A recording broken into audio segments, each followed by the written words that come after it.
Welcome to Senior Living Marketing Perspectives. I am Debbie Howard of Senior Living Smart, and today I am speaking with Pam Steitz from PLS Market Analysis.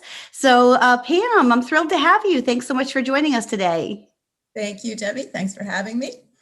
Yeah, just in case people are not kind of familiar with you or your company, I'd just love to, make sure that you have an opportunity to tell people a little bit about, you and what you do, and just kind of give us a quick elevator pitch about what you do. Sure. So I am in market research for senior living. I've been in the field for probably 16 or 17 years now. Prior to that, I was in healthcare. So I've always been in healthcare. I worked in hospitals and outpatient clinics and that kind of thing as a clinician and then as an administrator. I got into senior living when I went to work with Brecht Associates some 15 years ago and started learning the ropes in terms of market feasibility studies, and then cut my teeth there and developed methodologies for independent living, assisted living, and more interesting avenues such as hospice care and home health care and developmental disabilities too. So we kind of expanded our realm there a little bit into some extra care services. And I'm also a board member of the Liberty Lutheran Senior Services and Retirement Communities here outside of Philadelphia in Pennsylvania, and I'm on their strategic planning committee. So that offers me the opportunity, to see everything from a provider perspective. So I have the consultant perspective and the provider's perspective at the same time. So. Oh, that's awesome. And a wealth of knowledge. I'm thrilled that you have like the entire spectrum, because we have listeners who, are not just senior housing, but are really in home health and hospice and other areas related to care and housing for seniors. So delighted to have you. And I'd love to start off right before we got on. You had said that you have some uplifting information or from a client, and just to give some context to today, we are in early March of 2021, so vaccine programs are being distributed. There's kind of a hopefulness and light at the end of the tunnel, and I think senior living providers are really creating they're getting back into, some sense of new normal and what that looks like, and kind of pivoting with everything that we've learned over the last year and kind of repositioning ourselves, hopefully for the recovery and the pent up demand that we're all, very hopeful is actually out there. So Pam, let's start us off with your hopeful story. We all need a lift right about now. So I'd have to say, Deb, that in the last 24 hours, I received one text message where someone attached a tweet from Westminster Canterbury community. And they were, let's see, which one were they doing? They were doing they had a piñata and they had a party, and they were celebrating their 99% vaccination rate on their community. Wow. And so what they did was the piñata was literally the COVID virus. It was very yes. And they literally hit it open, and inside were treats and some alcohol too, I think. So they were the seniors were very excited, and the residents were really enjoying that. So that was extremely uplifting to see that they feel like they're moving out of this. And then I think that's great for our industry to have the residents themselves being presenting themselves and literally marketing their community by saying, we're through this, we made it, we're happy, it's a great place to live, that kind of thing. And the second one was, I just read this morning, I think it was in McKnight's, that Whitehorse Village, right here in Pennsylvania near me, is doing a time capsule of the pandemic, so that residents, I don't know how long they intend to have the time capsule in the ground, but when they do open it, they'll have the artifacts and whatnot from the pandemic and show what this community went through and how strong they were. And I thought that was really interesting. So two communities right back to back are now celebrating themselves and what they went through. And I think that's really uplifting for our industry right now. Yeah, it really is. Oh, thanks for sharing those. Those are very creative ways to get everybody engaged with, hopefully, saying goodbye to COVID and then regrouping and moving forward, which is kind of where we all are. So, I know you do market research, which is wonderful. And, for people listening, like, why is Senior Living Marketing Perspectives talking about data? Well, data really should inform marketing strategy. And so I really wanted just to have a conversation with you today, because we have obviously gone through a lot in the last year, trying to understand, the impact of that, changes that you might see, or how, providers are maybe approaching senior living differently, whether that's in new construction, acquisition, or just in kind of repositioning. So let's start with just market studies in general. I feel like people use them usually in new construction, and they're trying to get their funding, and they're trying to get all their investors, and they've got to come up with this market analysis report that supports that there's a need and a price point and a unit mix that's going to work for them. And then they get their report and they put it on the shelf, and that's kind of it. So I'd love to kind of start with market analysis, and certainly talking about it in that role, but then even in acquisition and repositioning. Yeah, so there's several reasons why someone might request a market study from my organization. And let me say that there are many different types of market studies, from anywhere from just a desktop quick overview looking at the demographic data and some small amount of competitive data in the market to wind up with a result that says, yes, this is a good opportunity in the market to develop some more senior living, or no, this is not the best market to do this in, to a very full, what I might call a comprehensive market study, where we actually go out and visit the proposed site if it's new construction, or the existing community if it's an expansion, and we interview management, and we get a real feel for how that community is positioning themselves. And then we go out and visit the competitors and do the same thing. How are the competitors positioning themselves in the market? And how can our client find their niche, really? And how can they, if they need to reposition, what might that look like? So a comprehensive market study is much more than just looking at the numbers, but it's looking at all sorts of data. What's going on in the marketplace? What are the competitors doing? What, again, how can we position or reposition ourselves, depending on if it's new construction or an expansion? And I'd have to say, we are getting, unfortunately, some calls from struggling communities right now as well. So a market study really can take a look at and answer the question, why might we be struggling? Are we struggling because, we haven't pivoted during COVID to really maintain our lead base and nurture additional leads? Or is it perhaps that right before COVID hit, our market was becoming saturated? Because I think we saw a lot of that, right? We saw a lot of assisted living building, particularly. We saw an explosion of memory care building, and we saw all sorts of new alternatives to independent living coming online. And it could be that timing is just unfortunate that the market was becoming saturated. Then we had COVID, and now you have a struggling community. I think, we were just looking at communities that are unfortunately 60% occupied and even lower. And so I think that's really important to understand the marketplace, and that is really through data. So qualitative data, the numbers, the demographics, and if you'd like, I can explain a little bit further about penetration rates and things like that. And then also the qualitative data. What is the consumer looking for? What are the competitors doing? And kind of pull all that into one market study. And then, like you said, don't put it on the shelf. Maybe it needs to be updated in 2 or 3 years, because a lot has happened. I mean, we're going to see so much growth in this industry in the next 5 years that a market study, really needs to be something that's routine, I think.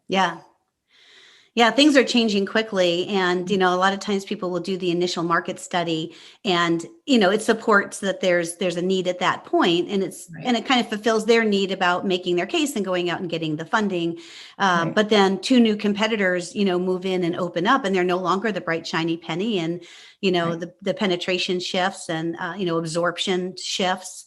And then they don't always go back and do that same kind of really data analysis. What we find in marketing is that they call the marketing people in say, hey, wait a minute, we're 60. Wrong? What are you doing wrong? we were 80%, now we're 60%, go solve it. And, we're not data Right. analysts, right? That's So, right. within our scope, we'll make, anecdotal kinds of assumptions, if you will, but we don't have the same level of data, that you would have.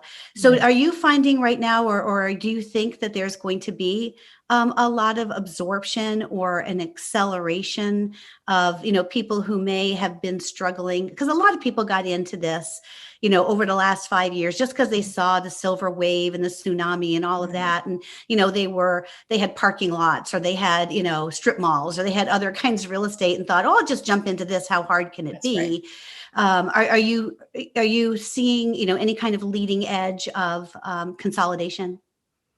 We started to see in the last 6 months a lot of acquisition. Some of the larger organizations are really doing a lot of competitive research to see which market they might be able to acquire properties in, and see how well that property is already positioned and how they might reposition that new property that they're acquiring.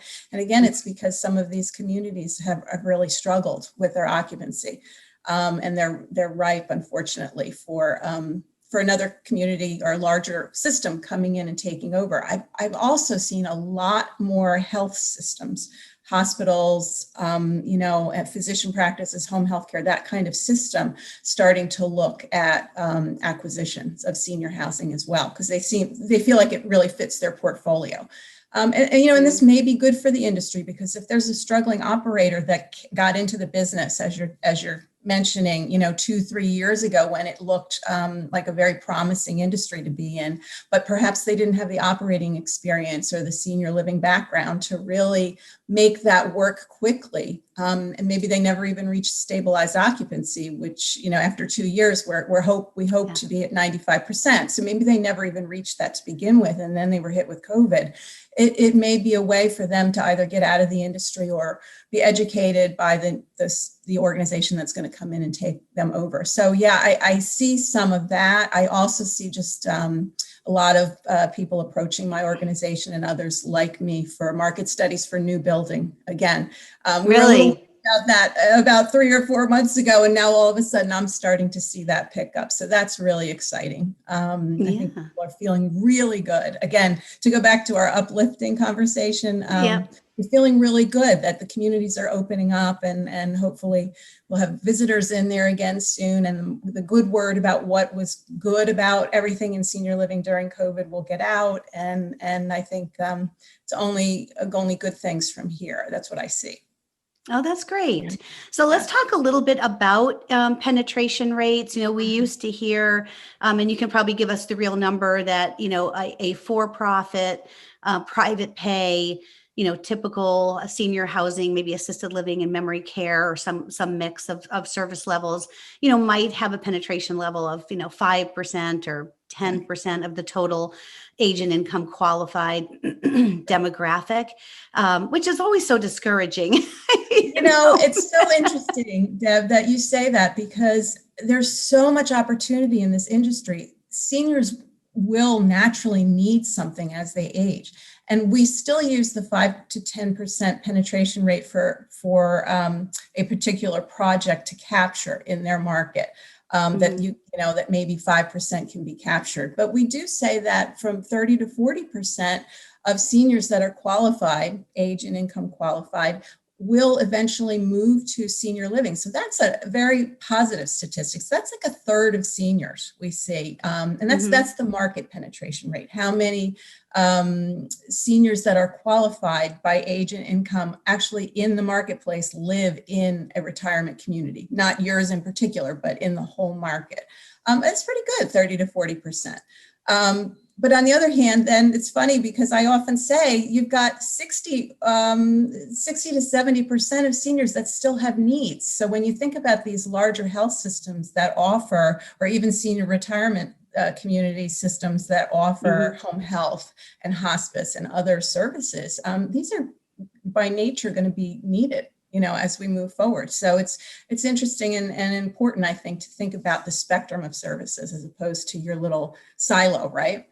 Yeah. And have you seen from your analysis with the impact of COVID that one particular market segment, like independent living, may have fared better than, an assisted living or memory care? Have you seen any kind of trends that might indicate maybe one sector recovering sooner than another? I think that it's interesting. There's been a lot of everybody's kind of scrambling to answer that question. So I think there's a lot of thought that the independent living industry maybe was not hit quite as hard as assisted living, but there's going to be a lot more pent up demand now in assisted living because it's a need-based service. So we may see that recover a little bit more quickly, but independent living wasn't hurt quite as much. I've seen things like the active adult segment. People are maybe still moving towards that because they won't feel as isolated. They won't feel like if it's their own home, they can have visitors in if something like this ever happens again. Whereas an independent living community, unfortunately, had to restrict visitation and things like that. So that hurt that piece of it a little bit.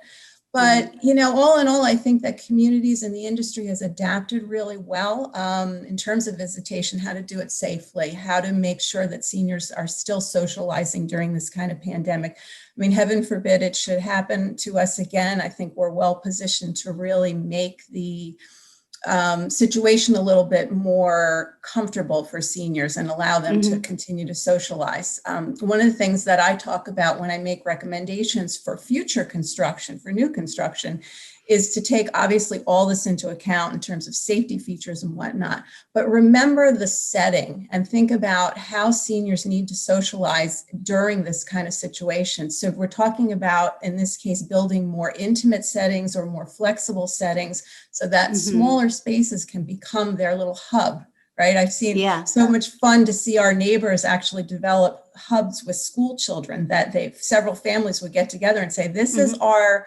little sphere of safety. And we're going to do that. And it's going to be bigger than what maybe, we should be doing, but we know we're safe. So, but we're still socializing. We're allowing our children to interact.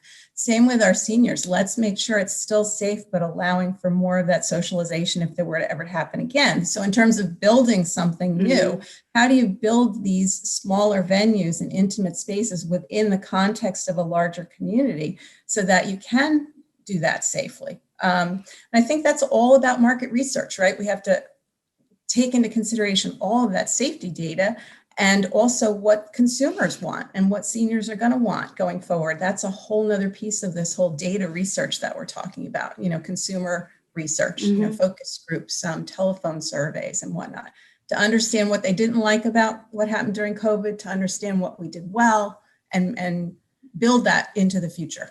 Senior housing. Yeah, let's talk about that. So have you been able to conduct any focus groups kind of during this experience? Well, that was no. And I have to say my timing is very interesting because I developed my company in 2019, about 4 months before all this started. So that hit me a little hard. And I had just sent out some proposals to do some consumer research, some focus groups, which I actually just love doing. So interacting with the senior and really understanding what the needs are and what they want is something I enjoy doing. And I was ready to go ahead and get that started. And of course that ended for a whole year. And now I'm starting to get some more requests for that. And I myself actually am in the process of getting vaccinated. So because of my exposure in several of these communities frequently now, so I'm able to do that. And then I plan to go ahead and start conducting these groups on site again, because on site is so important. Yeah, it really is. I was able to do just some Zoom conversations for a client. We were just trying to figure out with a new website, kind of, refreshing the message. And, I think from a marketing perspective, and I think this is where it overlaps with market research, but how it always ends up in the lap of market instead of market research is right. Before you have any data, you're going to solve the problem, right? Right, exactly. So we were called in to kind of create this new messaging on the website. And it became a Right. marketing project instead of a focus group, really a data collection project. But even anecdotally, the aspirational messages that you might think of kind of sitting in the boardroom with a bunch of, executives is very different than what the actual residents and family members who made that decision and chose that community are using. And a lot of this features, this one community had this amazing nature, like 20-acre nature preserve in the backyard with walking paths, and absolutely nowhere on the website was it really talking about that. It was talking about, care and services Oh and my. amenities. And it's like, and when the families were talking about why did you choose that community? Almost all of them talked about the nature preserve, and how peaceful and lovely it was. And then it was really about the experience of the leadership who'd been there for 25 years. And the fact that it wasn't too big, it wasn't too small. It was just right. And it felt like home. That is the message, not all of the big, Yes. reimagining of senior living and reinventing this and come live your best life. It's just much more real, I think, when it comes from, a focus group or actually, people who are living there or Absolutely. experiencing it. Yeah. So yeah, doing your homework is so important. Yeah. yeah, and spending the time to really listen to those folks will help, I think, create that message that resonates from a marketing perspective. Let's talk a little bit about kind of pivoting, repositioning. Because after a community is built, it's the bright shiny penny for about 6 to 12 months, and then it's no longer the bright shiny penny, and then the competitors come in, and you really can't make that your only differentiator. And then sometimes you might have made an assumption based on the data you collected, pre-construction about unit mix or service levels. And, that I would think, may shift as competitors come in and, that those market penetration rates by service level may change. So, yeah, I think that finding your niche again is so important, and being able to position yourself in the marketplace is crucial. But you can't really position yourself in a vacuum, right? You have to use that kind of research to understand, how is my next door neighbor positioned? How is the community that's the biggest in the market positioned, and where do I fit? And I think so a combination of consumer research, but also understanding what's out there and what's selling, for example. So our two bedroom units selling, and how many did I build when I was a bright shiny penny and thought I could fill this, right? So did I build too many? And how do I know that? So we do a lot of consumer research to understand what the occupancies are among the unit types. So, not only what's the occupancy in independent living in the marketplace, but what's the occupancy in the 2 bedrooms in the independent living. Right. And that's really fine detail that's a little difficult to get. We do our best to understand that in the marketplace. And then we can go back to the client and say, you built, 22 bedrooms, you're a third of the way filled, and they've never really filled up. Well, you're experiencing the same thing as everybody else in the marketplace. So, what do we do with these units? Do we reposition them again? Do we turn them into 1-bedroom dens, or, something? What is selling in the marketplace, and why? Are you targeting the upscale market where the 2 bedrooms should be selling? And maybe you're just not even marketing to the affluent client because you started out as a moderately priced community.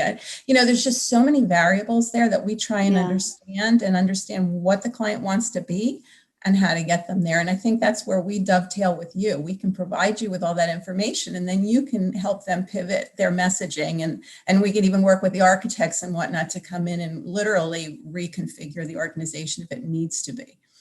Yeah, it's interesting. We did a consulting project for a company, and they had the market study had all the golden demographics. Like, this was an absolute home run in terms of every which way you would measure, the need, the demographics, the wealth indicators, like, it just could not have been better on paper. But they couldn't, I think we got called in when they were open maybe 4 years and had never kind of cracked 78% occupancy. Yeah. and couldn't kind of figure out why. And so we walked around the community and we looked at where there's vacancy, and like, go to the vacancy. Let's go figure that out. And, after 4 years, there was a whole hallway. It was probably 10 or 12 units. And 11 of those 12 or 9 of those 10 were small studios, just basic small studios in this very affluent market. And they were the farthest ones away from the elevator. They were the farthest ones away from all the common area and fun and energy. And it was just like this long, lonely hallway that, there was no reason to choose that. And so people hadn't, and they had never been rented. And so, we looked at a common area that was there, because architects love to build these lounges at the end of long, lonely hallways. Like, when you get old, you want to walk a long distance to sit by yourself in a lounge, and most uncomfortable. We sat there and went, why would anyone come here? And this is like the most uncomfortable sofa you could ever imagine. So, fortunately, we went back to them and we recommended that we turn this into a cafe, and that, to overcome all the objections of why would you want to live here? It's such a long walk to everything. We recommended bringing up, creating a little cafe where they would bring continental breakfast, where there was always available items, that there was a refrigerator and freezer with ice cream, and there were cereals and milks and juices and coffees and teas. But there was also service elements. So, every morning a fresh continental breakfast would be delivered to this area. In the afternoon, warm cookies, and then even wine tastings in the evening. Nice. And so we took this dead end hallway, and basically created this new product, a club level, and even created a new entryway, into the club. And only people who lived in that particular part of the building, got these additional services and newspapers and all this thing, almost like the hotel market does, like with their VIP kind of, levels. But I mean, it filled. And, sometimes it's just a matter of going in, and I don't know why. I think, and I love your position on this, because if you really understood this market, it would never have been a studio market. And I think it ended up filling more from within, from people who lived in the community for a while and were downsizing into a smaller studio, because they had they were so used to the community that they realized it wasn't about the apartment, because all day they're out and about and buzzing around and going to activities. And so they were willing to give up their, 1 and 2 bedroom apartment, because they love kind of the service element. And they were able to kind of create this neighborhood with their friends who had lived there. And, that became their kind of social niche. And then it opened up the premium apartments that they were able to resell. But how often do you get pressured to create a model that fits the answer that they want to have? And so all of a sudden it's like, okay, we need to figure out like that half of this is going to be studios. And you're like, but this demographic, like the average square footage of the home they're living is 4,000 square feet. How are we going to sell that into, 258 square feet? Do you ever have those kinds of conversations where they really are pushing you to get a unit mix or a pricing recommendation that meets the answer they've already created? Oh, yes.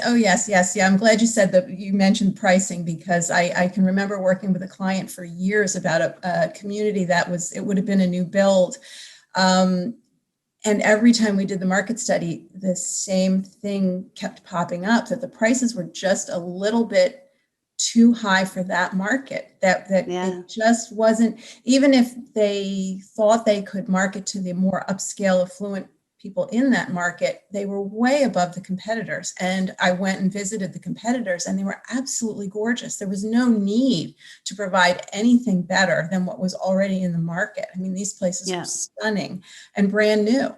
And so we kept trying to speak with the client and help them rework their pricing. And ultimately, we did help them bring it down to something more normal. But I know that they had developed the pro forma and developed their financing based on those prices in the market. And we had to really work with them to how do we make this still work financially, but also make it work marketing wise, because you're nowhere if you can't sell it, obviously. Right. One of the things that we get calls for frequently right now is how do I reposition my nursing facility? And I get asked all the time, what's going to happen with nursing? What's going to happen with assisted living? Which way is it going to go? And, and I don't want to go out on a limb and say that I know the answer to that, but I really see one level of care finally coming out in the wash. I don't know where that's going to look, what that's going to look like. We know it's probably going to be residential, right? And not traditional, not institutional. And so most of the time I have these wonderful traditional nursing homes that really serve their purpose for years. But now, they have supporting walls every so many feet, and they have these floors that are just too big and don't lend themselves to any kind of reinvention. The question is, what do we do with that? How do we make recommendations? And I'm trying to work with a client right now to help them understand that maybe nursing isn't even what needs to go in that building anymore. Maybe there is another for it. Maybe we repurpose it. Maybe, there's some adult services that might work in there. I don't know. I don't know what the answer is yet. And I know there are a lot of other colleagues like myself who are wondering about all of this and how do we direct the industry? And again, it all comes back to using data properly and trying to understand as much as we can demographically and competitively what's going on in the marketplace. And we don't have any crystal balls, but we can at least use the data to help inform the process, which is how you kind of started out. Asking me about the industry. So it's like, I wish I had a crystal ball for all of this, because I think we do know that the industry is going to fare very well in the future, and that obviously the seniors are all going to be in need of something.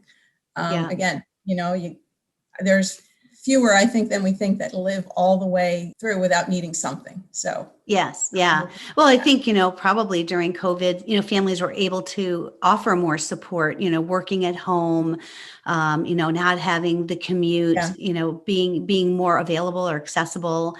But, as, offices open and people get back into that more of that normal routine, and they don't have the time to give, perhaps it'll shift to we need more support than we can give, right now. I think so. And the industry handled the safety issue very well. And I think that people will feel comfortable going forward that it will be fine. You made me think then again, when I was speaking about how do we convert some of the units, or how do we make them more safe, and where we're not going to be isolated as much if this ever happens again. I really, really want to embrace the householder neighborhood model, where you can have 12 to up to 20 residents and staff in a setting that is safe, that can be cleaned easily, and that maybe they don't get to go to the large dining room anymore, but they still get to eat with a group of people that they know are healthy and have been tested and whatnot. So I really, really want to encourage new developers to look at, the household type of setting. Yeah, I love that idea. I also love the idea of creating flex space that, maybe movable walls or way to partition, because you and I remember, you go into the communities and, everybody wanted the grand entrance with the, with the large dining room to the right and this huge, living room and fireplace and all these very, large spaces. And, it'll be interesting to watch how it influences and informs future development. Are you seeing any, do you have any kind of anecdotal stories or any examples of what you're seeing in terms of innovation or reimagining? Are people more sensitive to the air circulation? Are people more bringing in technology? And does marketing now need to change the message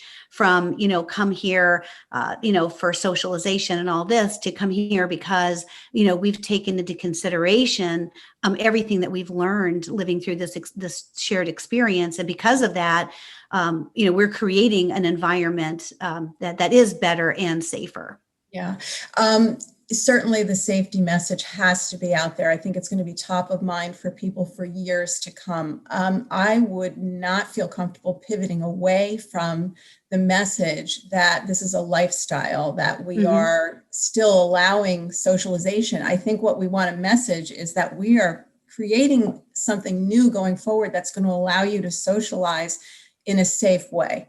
So I think the messages have to be combined, because why would I move, or why would I want my mother to move somewhere if I thought she was going to be isolated there? I would do anything I could then to try and either keep her with me or whatever. So and that's not the goal of senior living, right? So we want to provide them with a safe but social environment where they're feeling useful, and they have purposeful living, things they're doing every day. So I think that we really need to work hard on that and message that. Yeah. I think it has to be, I think it's got to be more than messaging. I think it has to be, you have to tangibly demonstrate that you can do that. I think marketing is too much messaging and sometimes not enough. And this is how we're doing it, Right. These are the measures we put into place. And, this is new UV lighting, and this is our new, sprayer system, and this is our new HVAC and the upgrades that we've done. So I think that, the prospects have an elevated concern. And we have to not just say that we're doing all these things, but it's gotta be super, super tangible. We've got to be able to demonstrate it. Well, and I wanted to mention before, and I forgot that privacy and private rooms are key. We're still seeing semi-private rooms, even being built for, I think we hear the reason often, well, it's more affordable. Well, you've got to figure out how to build something that maybe is smaller, but still private, because if people are worried about a virus or pandemic in the future, I want to feel like I have a private space of my own that I can keep clean, and I'll deal with socialization and visitation after I know I'm safe in my space. Semi-private rooms just don't work anymore. So interesting. And particularly in nursing settings, I mean, it just doesn't work anymore. So we see it mostly in memory care. That's where that household model really comes into play, where you have a private room around the perimeter and this wonderful common living space in the middle with staff that and feel comfortable with.